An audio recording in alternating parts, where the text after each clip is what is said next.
Welcome to another of our Invisible Histories talks. I've hosted over 60 Zoom talks now for the library, and today I'm putting myself in a different role. Well, as well as being the host, I'm also going to be the speaker, as I enjoy sharing with you a bit of research that I've done about the founding of the Manchester Free Library. And I am not an expert on this, I've just dabbled in reading up about it. So I'll welcome any more information that any of our attendees here today has when we get to the Q&A. Okay, I'm going to share my screen, fingers crossed.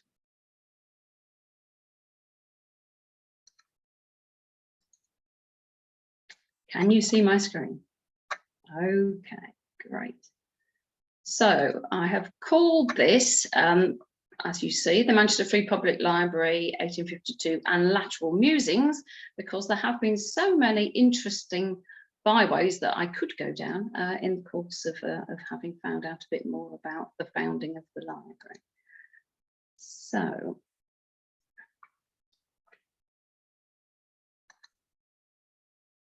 here we see the Mechanics Institute, which many of you will know in Manchester. That's the left-hand picture. And Mechanics Institutes are talking themselves, really.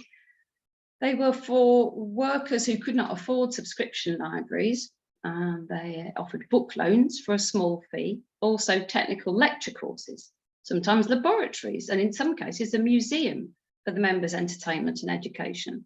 The first one was founded in Edinburgh in 1821. Manchester had one in 1824, which developed eventually into UMIST. And the building is, of course, also famous as being the birthplace of the TUC. Now, it's interesting that often the middle-class proponents of such institutes thought they should contain only books that were proper for mechanics to read, that neither works of controversy nor of fiction should be added to the shelves. So the study of polite literature, and the people who know the portico will be aware of the phrase polite literature, which is up above their bookshelves. So the study of that was forbidden. For instance, the Leeds Mechanics Institute said it was desirable to confine the attention of the artisans to the study of science, which would not be done if books of a more interesting kind were placed within their reach. Such books would dissipate their attention. And one lecturer said, after working at wheels all day, they ought not to be made to study wheels at night, but that was precisely what they were expected to do, unless the mechanics ran the libraries themselves. The Edinburgh Mechanics subscription library, for instance, was run by the mechanics themselves and had no such limitations. Small libraries were also instead sometimes formed in pubs. Again, the topic of another talk, I think. So the other picture that you see on the right shows what's the current Salford Museum and Art Gallery, as you can see. Because before going on to talk about Manchester Free Library, as someone who's worked in Salford for 15 years, I feel duty-bound to point out that Salford had a free library in this building, way ahead of Manchester, in 1849, and that's ahead of the Public Libraries Act. In 1844, the local MP Joseph Brotherton and others met to discuss ways of providing greater amenities for the continually growing population of Salford, and Brotherton drew up a draft bill for encouraging the establishment of museums in large towns. This eventually became the Museums Act 1845, under which any town with 10,000 inhabitants was allowed to erect a museum of science and art out of the rates. Salford immediately established a museum at Larkhill Mansion and also supplied books as an adjunct to the museum. Canterbury and Warrington did the same, but only Salford made their library free. It was a successful experiment, so Salford Council, by a resolution of the 13th of June 1849, founded the first unconditional free municipal public library in the UK and was the first town to levy a rate for library purposes. And the Public Libraries Act of 1850, which we'll go on to hear about, was framed almost entirely on the principles adopted by Salford. And the importance of radical newspapers around this time could also be the topic of another talk. You see how many lateral musings I could have gone down.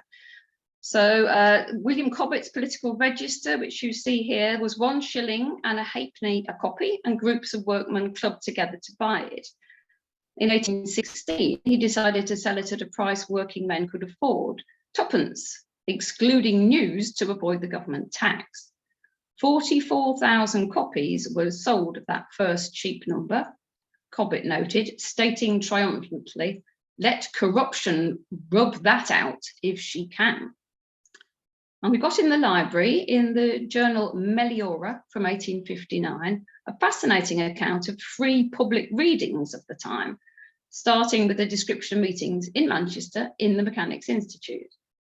Select passages from various authors and from the current literature of the day were read, and working men who would prefer having an hour's amusement in this form to frequenting public houses and beer shops were earnestly invited, in the words of a handbill, to attend and bring their wives and the grown-up members of their families with them.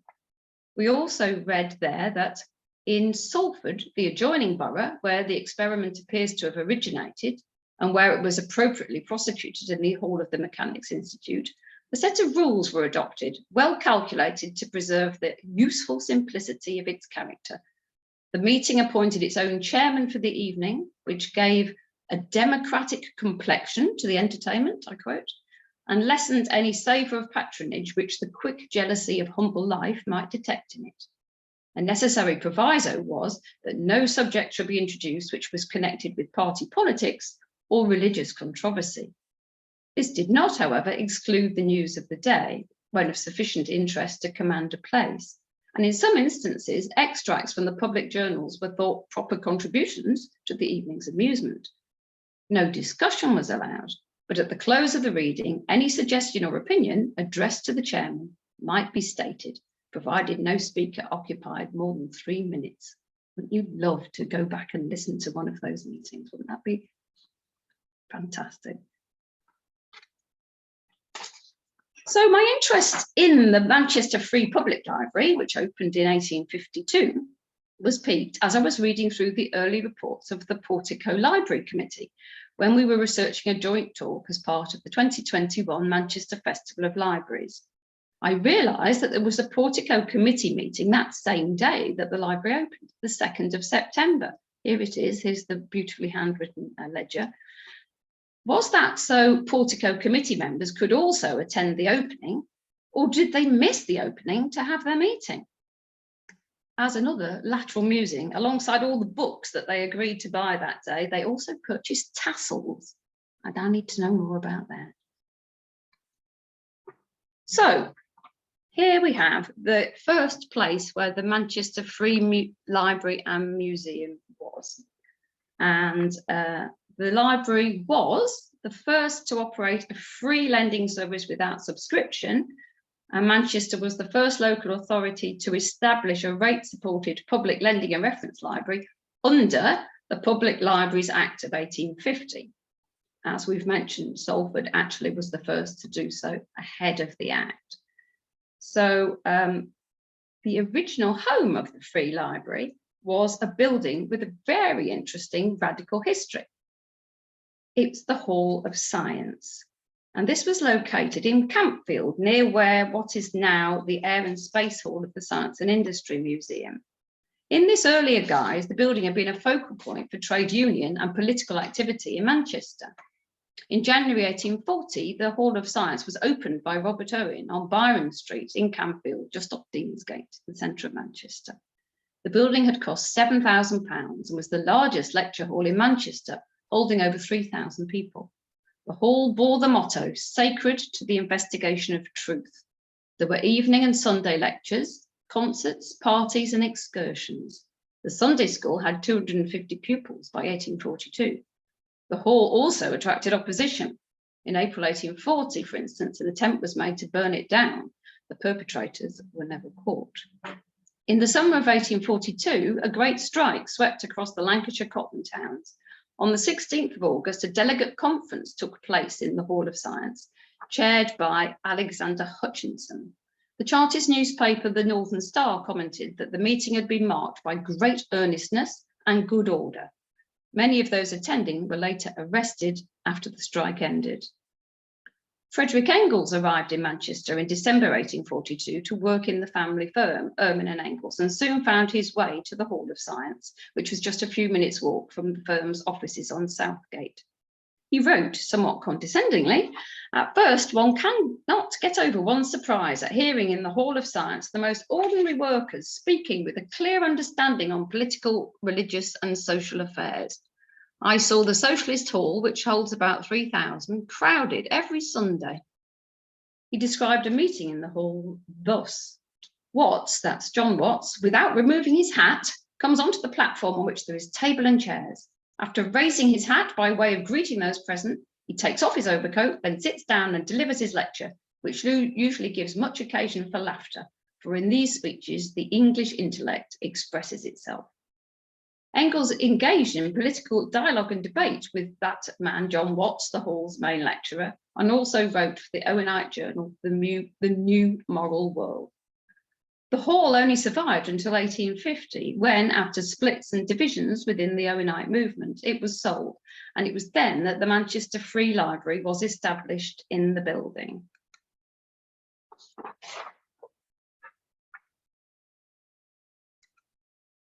The joint honorary secretary of the library from 1850 was the same John Watts, and it was through his offices that the Hall of Science was purchased to house the new library for £1,000, which represented a considerable loss for the Hall's Owenite owners. Thomas Cooper said in his autobiography, speaking of a return visit to the Manchester area in 1870, "In our old Chartist time, it is true, Lancashire working men were in rags by thousands, and many of them often lacked food, but their intelligence was demonstrated wherever you went. You could see them in groups discussing the great doctrine of political justice, that every grown-up, sane man ought to have a vote in the election of the men who were to make the laws by which he was to be governed, or they were in earnest dispute respecting the teachings of socialism.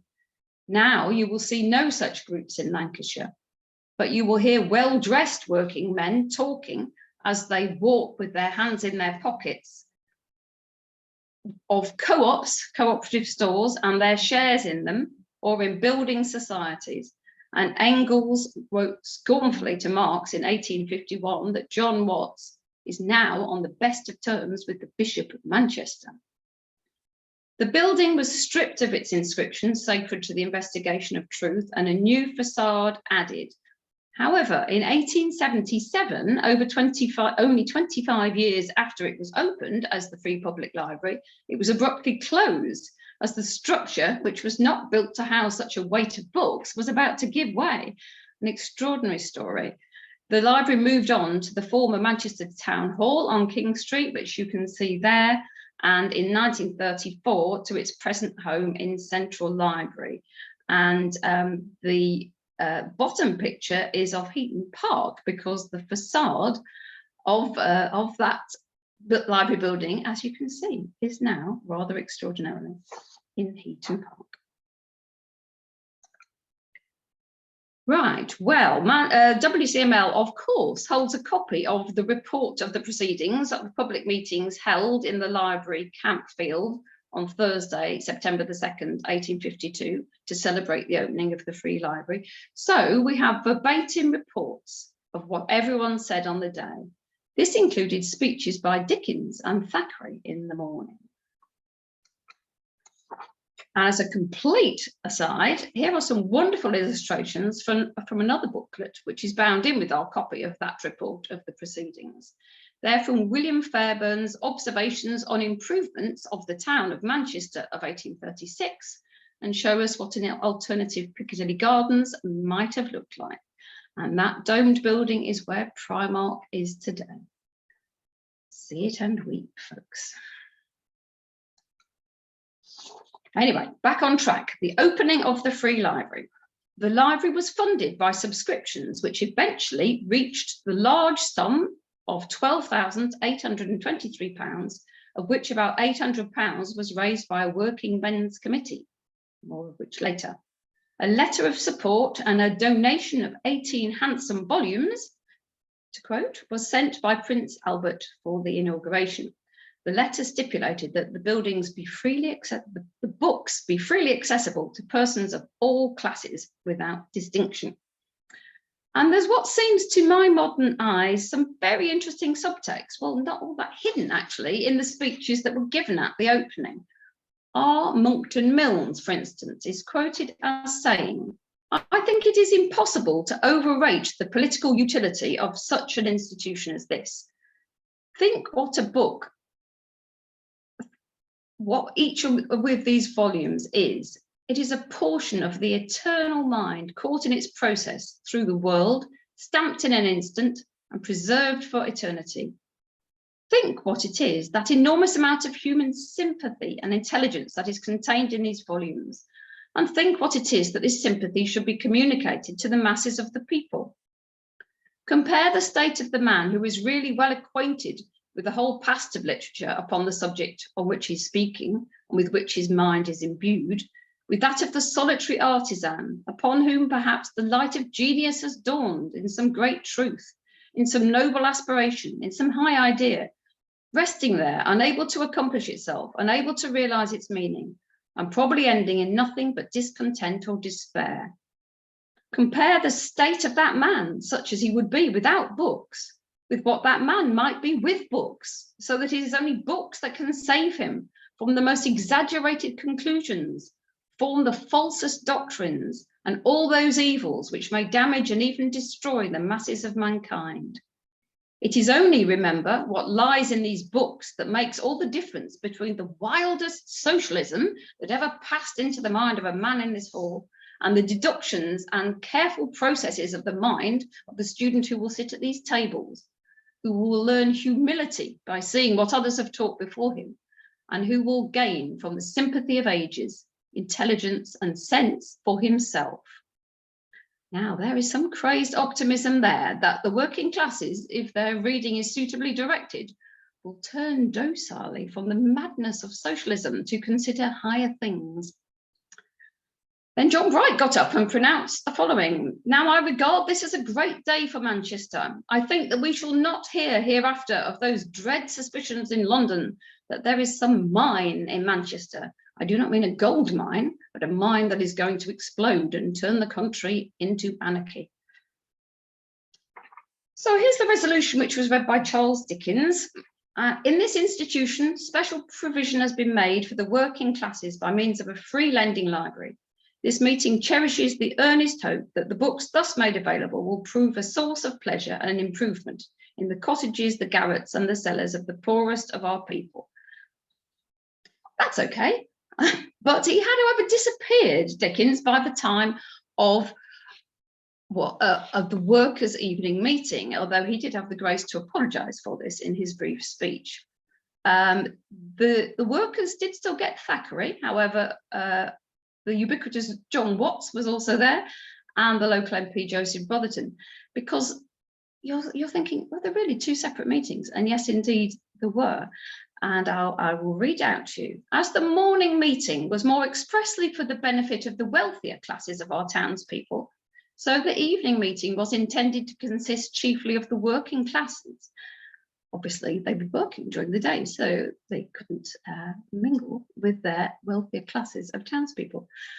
"Although there were many others present, the meeting as a whole had decidedly an operative character, and none the less interesting was it on that account." Just sounds extraordinary to me now, with, as I say, with modern ears. So here we see two people who were involved in the opening. Over on the right is Sir John Potter, chairman, member of the Portico, and he gave a fantastic anti-Chartist quote at the opening. "I think it is fortunate for the town of Manchester that the character of this building is so materially changed," there was then a cry of hear, hear from the hall, "that in future we shall never see again in these halls any Chartist meeting, that we shall never see these halls applied to any other purpose than that of the benefit of all classes of the inhabitants of Manchester. And I believe there will not be two opinions as to the extreme desirableness of the change.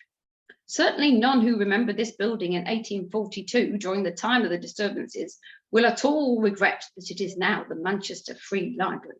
Again, a hear, hear from the audience.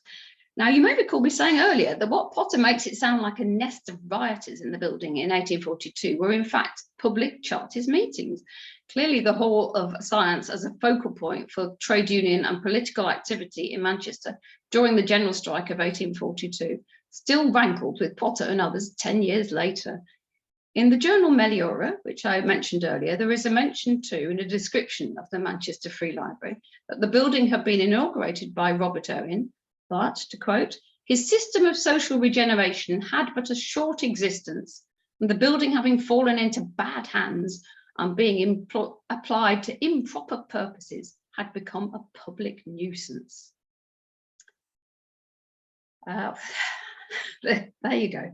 The other man pictured here is William Paul, and he was the secretary of the Working Men's Free Library Committee. He read a report at the evening meeting on opening day, obviously not at the afternoon meeting, outlining the committee's work. And over no fewer than 82 meetings, that committee had raised funds for the library amongst working class people, sending subscription sheets out via workplaces like mills and warehouses and via friendly societies and Sunday schools.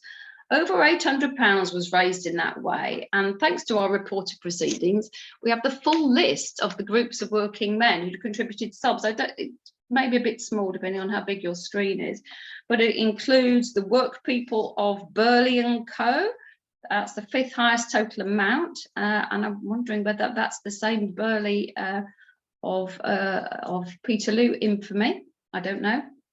Workmen in the various departments of the L&Y Railway Miles Platting, the Eagle Mill Hunt Street, clerks, porters, etc. of the London and North West Railway London Road Station, and the Society of Cabinet Makers.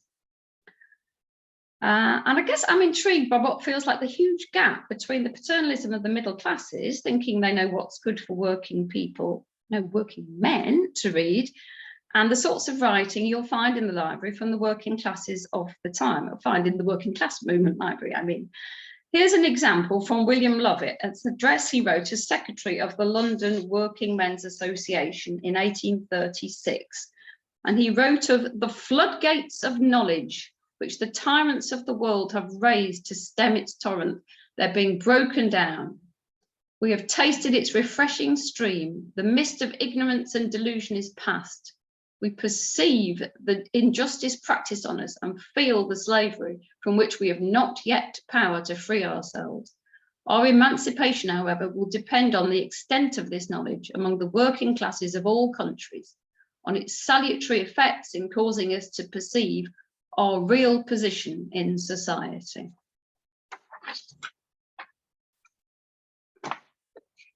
Once the initial enthusiasm was there, we heard last week from Iona Craig that initially Manchester had to employ security control measures, such was the library's popularity. It does seem as if that enthusiasm wore off, and Richard Oltick, in his English Common Reader, these stats are taken from there, states that popular apathy was rife.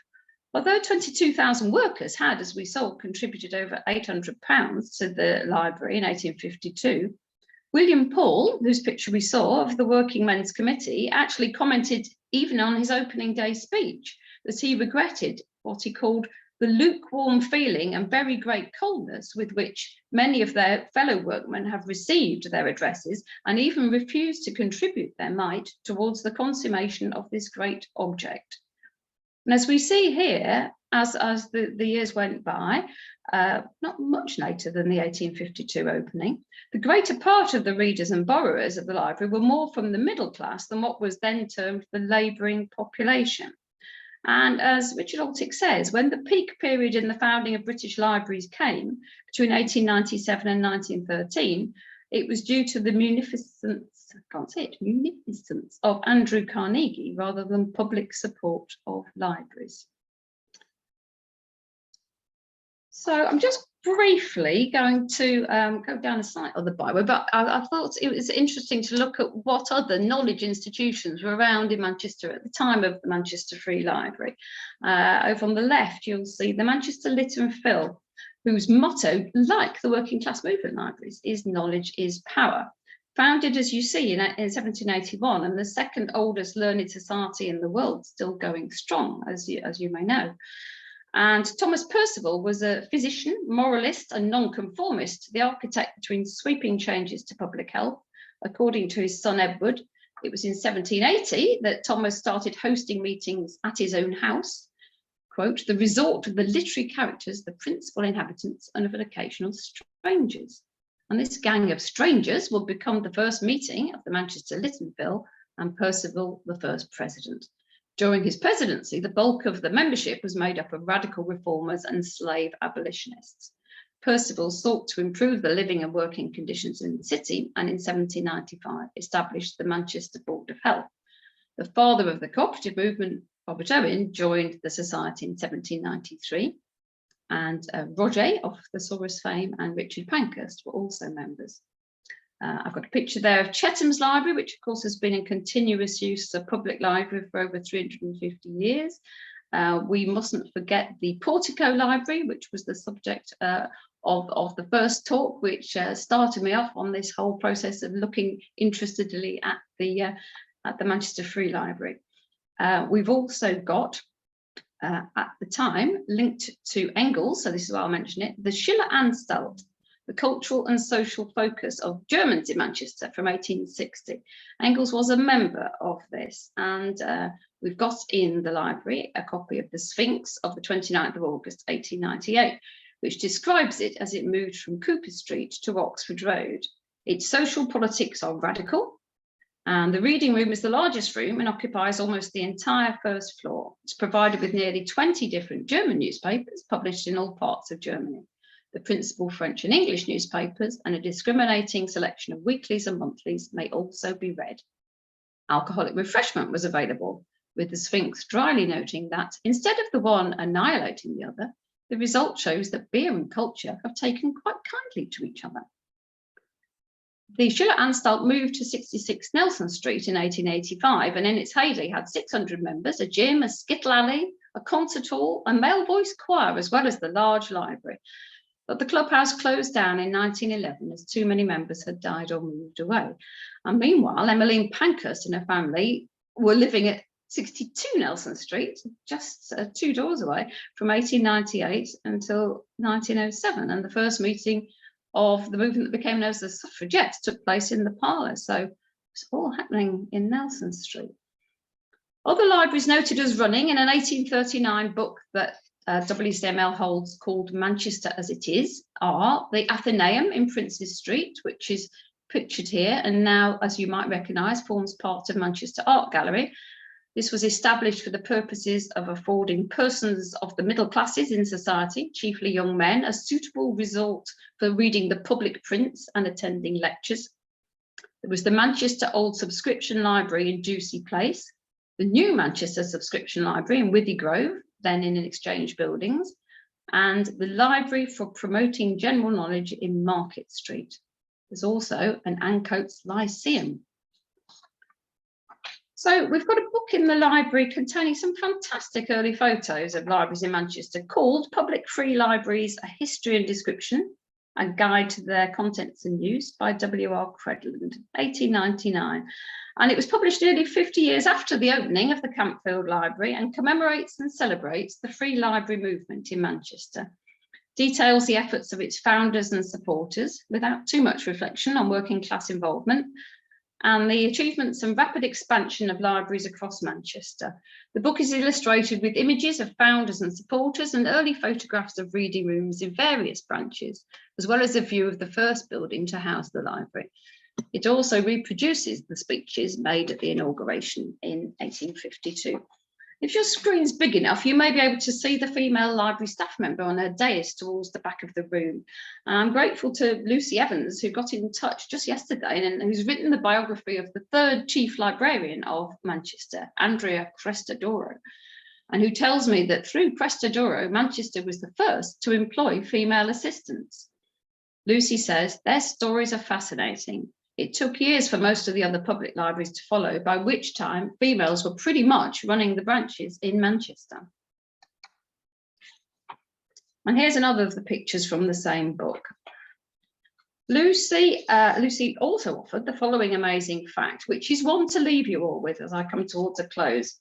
She said, I always liked the idea that the Campfield site that we were looking at as that very first Manchester Free Public Library eventually became the Air and Space Museum. Sad to hear it is closing. It is indeed. It seemed appropriate as Library Chief Crestodoro invented metallic air balloons, and after he died, they found he was building a glider in one of the empty rooms at Campfield.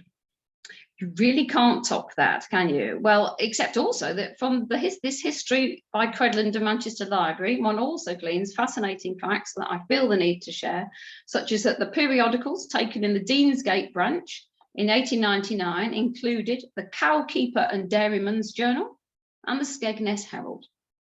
Yet again, that would need to be the subject of another talk. So that is all for me from today. And as I've said, I'm not any kind of expert on what I've been musing about. So I'm very happy to take information from other people, questions, comments at this point. I will stop sharing my screen. And would anybody like to wave at me with a comment? I can't see everybody. Anyone wants to put anything in the chat? Oh, Sue, yeah, I can see you. Would you like to unmute yourself? Oh, yeah, I'd just like to say thank you very much. I thought I was great, and you've covered so many people. There's so many other roads to go down from what you've said. That's great. Thank you. Oh, thank you, Sue. That's good.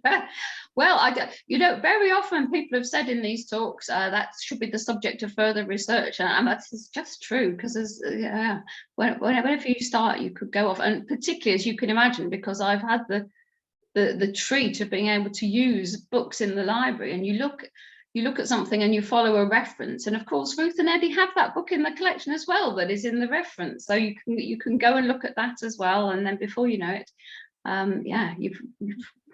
you're with the Skegness Herald. Has anyone got a question? Yes, Frank is a distance away. Oh, you're up early, Frank, yeah. aren't you? But I'm glad to feel that I'm there with you all. Thank you, Lynette. Fascinating. I knew almost nothing about this. What I was most struck with is, well, the photographs at the end were great, as well as just the general history of the buildings and so on. But I'm interested that at the opening, both Dickens and Thackeray attended the daytime event, and then only Thackeray attended the evening one. Dickens, of course, had just published Hard Times. Ah, I hadn't thought of that, right? Its portrayal of the unions is extremely regressive, and the hero is the man who refuses to go on strike and who dies at the end, but he just doesn't like going on strikes, but it's partly because the woman who he loves and who he can't marry because he's married to an alcoholic wife, she implores him not to go on strike, so he won't go on strike. But he's the hero, and it's just so striking that Dickens, Dickens is there to back this this kind of reforming but very middle class sort of, in terms of its overt ideology, right? And in terms of the speeches that you gave us some hint of, or some excerpts from, and yet Dickens is often remembered as the radical, and Thackeray as being more sort of gentlemanly, right? And yet Thackeray is the one who goes to the evening, meeting with the workers, and seems to have no problem with it. And I would actually make the case that Thackeray was, at least until right around this time, a little bit after Vanity Fair was published, he had a really radical streak in him in his early writings. So just wanted to kind of throw that in, that was very interesting to hear about. Thank you. Yeah, I hadn't. So that's a great extra insight. Yeah, about the same time as hard times. Yeah. We have Stephen is asking, any idea whether it's true that part of the Free Library moved to what is now the Cervantes building on Deansgate, which is apparently what Wikipedia says. Lucy, you are here. Yes, tell us, Lucy. Yes, do you have an answer? Yeah, it's where they moved the reference library to the old town hall, you know, the town hall on King Street, as you showed. The lending library was rebuilt on that Cervantes site. I think if you look up at the building, there's still some lettering about it. Right. Might be. It's a long time since I've had a look at it, but that's the association. And for quite a time, I think some books on Manchester got it wrong and said that the Cervantes building was the site of Campfield. So you do come across a bit of ambiguity about it. But from what I worked out, it's where the new lending branch was set up. Thank you. I'm so glad you've been able to join us. It's been terrific I've just been thinking about the librarian secretly building a glider. Folks, I have not been building a glider upstairs in the library for the last 15 years, or have I? But I know you've also sort of said that the evacuation when they discovered that the walls or the floors were not going to take it was a fascinating story. I don't know, is there any more about that you want to share with us? Well, my impression of Campfield was that, again, I picked this up from all sorts of bits and pieces, so I'm not 100%, but I got the impression that it gradually died down as the Hall of Science. And then in the last couple of years, maybe, it was sort of pretty derelict, and the ladies of the night used to use it quite a bit. Now, whether that's true or not, I don't know. But when they bought the building, I think there were already concerns about how it would actually work as a library. You know, the heating, the ventilation, all the rest of it were enormous problems. And they were worried about the weight factor as well, I think, from the beginning, because they did start off having a museum there, which I think is really interesting because it was very much for the mechanics, from what I can work out, you know, interesting machinery, things like this. So they were always conscious about this. And then over the distance, the cracks started appearing all over the building. Okay. And they knew they had to move. And there were loads of committees set up to try and work out where on earth they could go. So they kept delaying on it, and the cracks just got worse and worse and worse. And then about 1874, they knew they had to abandon it. So you get the process of the evacuation, which, you know, was quite something to achieve. So it's a very interesting, you know, look at how committees deal with crises. Yes. Pia, you've got your hand up. Do you want to unmute yourself? Yes, I've got a question because I don't have any information on this fascinating area. It's about whether we've got any evidence of library.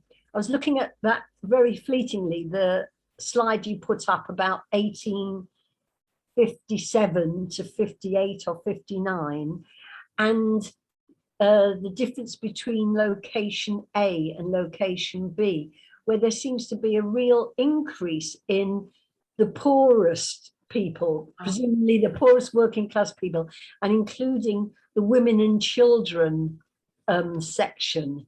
And I don't know if you've got any more information about that. I haven't, but Richard Altick will have. I took that from Richard Altick, the Common Reader. Right. And there is lots more in there, so I can send you the reference. Please. And of course it is in the library, and you're very welcome to come and have a read of it. Okay. Yeah, it's a very interesting book. We've heard from Derek, who says that Joseph Brotherton was also pastor of the Salford Bible Christian Church on King Street in Greengate. And one of the features of that church was its provision of public services to the locality, including a public library. And perhaps this was the source of Brotherton's passion for libraries. So that's ahead of 1849 then, is it, Derek? Is that so? That's that could be his starting point. Interesting. See, we have so many people with good knowledge. It's brilliant. Anybody else? Sorry. Oh yes, hello. Yes, Derek. Tell us Lovely. more. Well, the church was established in 1800 by the Reverend William Cowherd. Brotherton succeeded him as pastor, and one of the things about the church was the way it reached out to the local population. I mean, Cowherd was constantly giving lectures about the work of Paine and other radicals, and very much a working class ethic in the church. And I think that that's probably where this idea of the public library sharing knowledge came from. Yeah, wow, great. These are, yeah, it's interesting. I mean, yes, the name, the wonderful name of Cowherd is terrific as well, isn't it? But yes, Joseph Brotherton, his statue now back in Salford after exile in Manchester for a long time, but now very happily in the splendid Peel Park over the road from the library. Do we have anybody who wants to wave at me? Alison, yes. Do you want to unmute yourself? Yes. Two things. I'd just like to stick up for Dickens. He might have been booked somewhere else that evening. If you think about transport in 1852, it was a miracle he'd come up from London anyway. So I'd just like to stick up. Yeah, fair enough. Secondly, though, one of the follow-ons, possibly from the Hall of Science, is that Manchester City Library retains an interesting collection of very old books. So, for example, Manchester has the one and only copy of the 1844 Cordwainer's Companion, which was a shoemaker's magazine, and it's the one in the world, and it's thought that the current public library inherited some of the books from the Hall of Science Library. Right, excellent. So we're building up a good picture here, aren't we? Is it Mark? Yes, do you want to unmute yourself? Hello. First to say thank you for a wonderful presentation, incredibly rich, and clear that you fell in love with tracking down clues. The observation I'd make is that the middle class fear of working class people reading the wrong things is akin to slave owners in the deep south of the United States refusing to allow their slaves to learn to read, even the Bible, because once people start reading the Bible, they then have the tools to read other things. And I'm wondering, in your reading about this, what the working class people who were radical said or thought in response to these condescending speeches about, oh, once they know how to read, they'll forget that there's a boot on their neck, and they'll give up all of these stupid, childish ideas of socialism. Was there what we would now call pushback that has survived in the archives or anywhere? Well, that's an interesting one. I mean, the library, as you know, is absolutely full of working people finding their own voice, making their own way, making their voices very, very strongly heard. I haven't made the specific connection between that, because I guess it was sort of all pervasive, wasn't it? Sort of in the same way that you're describing in the South. It just, was the way the world seemed to the middle classes, which is completely at odds to the way the world reads in the working class movement library. So I guess that was why it sort of struck me as so such a difference, because the library is just chock-a-block full with people who do not accept that remotely, and get on and get active, get themselves active, and get on and do something about it, which is also brilliant, rather than just kind of going, oh well, nothing's going to happen, so I might as well not bother. I mean, the library is full of energy. Between the pages of all those books is people's passion to right those wrongs and to make the world a better place. Specifics, that's going to have to be other research, as everybody always says. If anybody's got any specific book to recommend for Mark, please shout up. There's so many. Oh, Stephanie, are you waving at me? Do you want to unmute yourself, Stephanie? There. Hello, sorry. No, I haven't got a book, apologies, but my family were all missionaries and non-conformist missionaries. And my view of it was, and you know, I can see how from learning to read the Bible, you would then be energized to move on. But I wondered if that was actually an accidental byproduct, that they were using the Bible to control those areas of, you know, starting in the rural areas of the UK. And, you know, as you see all these chapels around the UK, and then my missionary family were out in India and Africa and controlling tribes and out there. But perhaps initially they didn't expect that would move. It would be a complete control through the Bible and the stories of the Bible, but not, perhaps the byproduct was, oh dear, they've started to read other things. I mean, that's just a very probably naive look at it, but it's just, you know, the history of my family and being educated through the Bible, you know, and sort of trying to break free of those controls, you know, and ideas. So that was, sorry, I haven't got a book, sorry, but that's just a family. No, fine, that's fine. Thank you for that contribution. Pia. I just wanted to say that maybe that's one of the reasons for the socialist Sunday schools, which partly were teaching working class kids to read, but also to getting access to a broader education and socialist education. And I noticed that you mentioned when the Owenite library existed, that it was also used by a Sunday school. Now, would that be a socialist Sunday school? Well, I would imagine there would be some that kind of thing. I was assuming, yes. Yeah, we've got great information about socialist Sunday schools in the library as well. Yeah, as many of you will know. Dave, are you waving at me? Yeah. Does anybody know if there's much evidence of radical church libraries? There's been a few references which are fascinating. Is there anything written about this? Radical church. So what, of the sort that Derek was talking about? Yeah. Well, I don't know. Yes. What sources have you used, Derek? Well, I just use the history of the Bible Christian Church. There's a 100th anniversary book published in 1909. Although the church was founded in 1800, the church building was founded in 1800.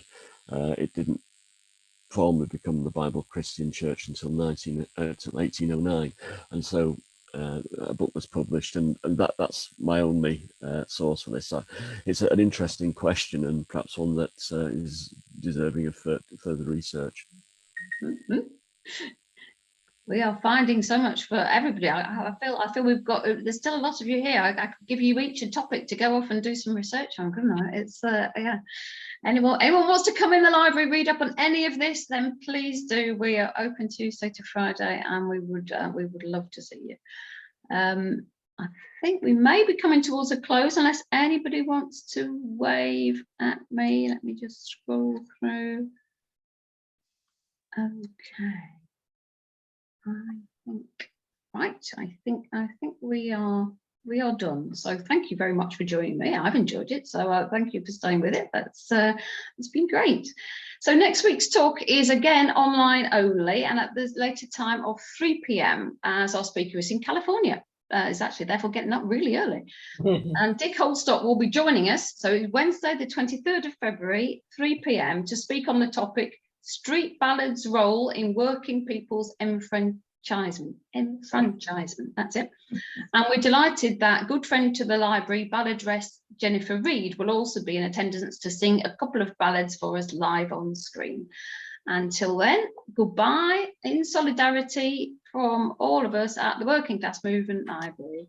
Goodbye. Thank you. Thank you.